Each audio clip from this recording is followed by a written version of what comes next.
Morning Bulletin. My name is Steve Younis from supermanhomepage.com. This is all the Superman related news there was for the week October 9th to October 15th, 2009. In movie news, Pinewood Studios in the UK, where much of Superman the movie and Superman 2 were filmed, is hosting its first ever series of public drive-in screenings, including a showing of Superman the movie on Saturday, December 5th, 2009. Visit pinewoodgroup.com for more details.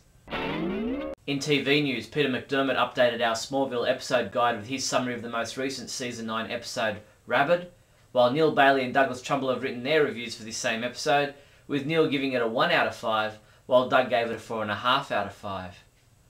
The 4th episode of Season 9 of Smallville airs in the US at 8 PM on Friday, October 16th.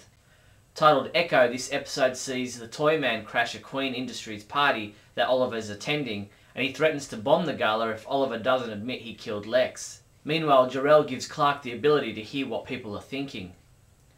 Smallville writer Brian Q. Miller sat down with comicsbulletin.com to talk about his job as one of the staff writers on the show, and he said, "This season Clark will occasionally undergo one of the trials Jor-El has left for him during the course of his hero training."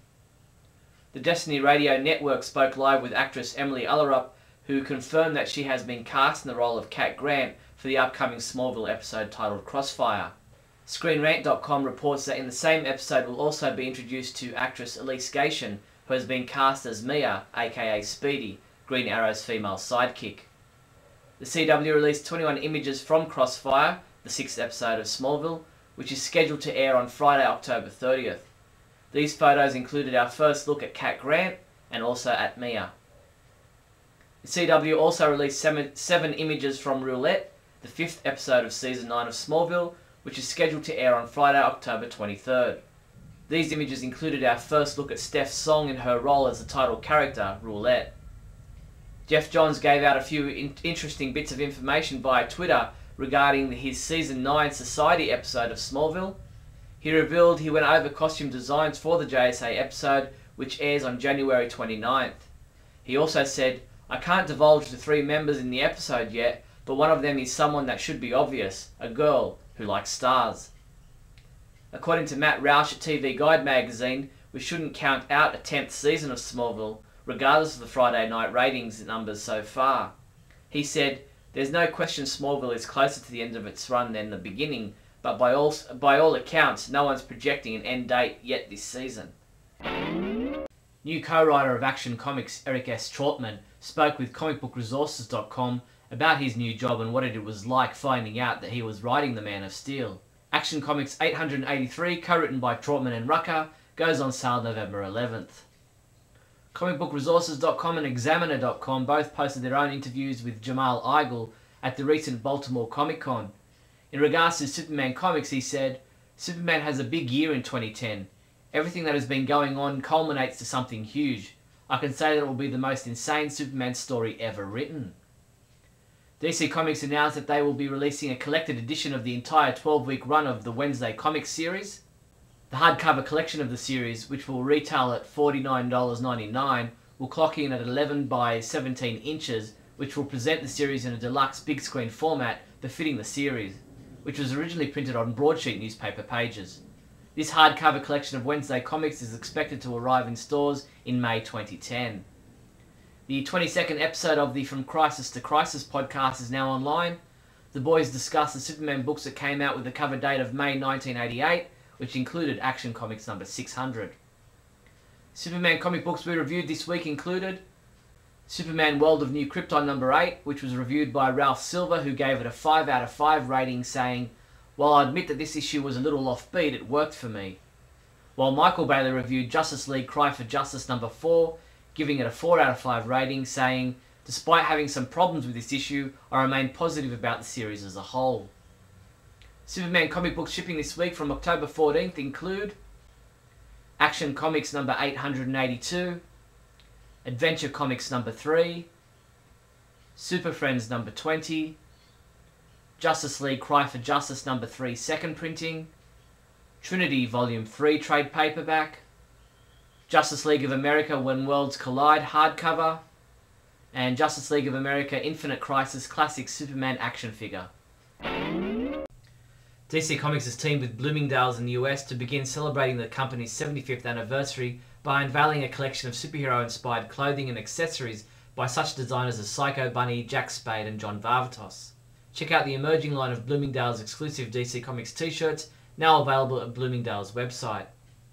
I personally reviewed the book Flights of Fantasy, the unauthorized but true story of radio and TV's adventures of Superman. Having recently read the book, I can tell you that it's both excellently written and meticulously researched. It unveiled so many aspects of Superman's radio and early TV days that I had no idea about. So read the complete review of Flights of Fantasy at the Superman homepage now. On a personal note, the Superman homepage was selected by MakeUseOf.com as the best superhero fan website in the world. According to the article's writer Guy McDowell, the top 5 superhero fan websites article was based on web statistics on superhero sites, with the Superman homepage coming out on top. Congratulations to everyone involved. That's all the Superman related news there was for the week October 9th to October 15th. I'm Steve Younis from SupermanHomepage.com.